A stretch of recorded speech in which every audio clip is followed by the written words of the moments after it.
Wow, tahun 2024 telah berlalu, kini saatnya tahun 2025. Masyarakat Palembang berharap agar tahun 2025 bisa lebih baik lagi. Ya, untuk diri sendiri terkhusus untuk Sumatera Selatan juga.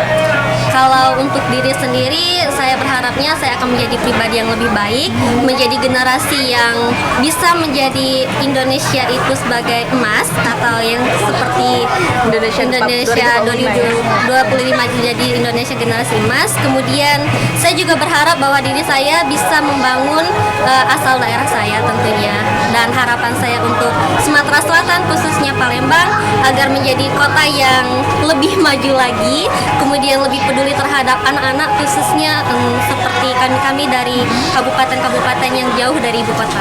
Oke, terima kasih banyak Mbak, luar biasa sekali. Makin banyak rezekinya, terus aku makin maju. Terus untuk kota Palembang itu Makin berkembang, maju, besar, dan bagus, lebih cantik lagi. Aman terkendali lah, ya. Mana yang mau diharapkan para peserta sini.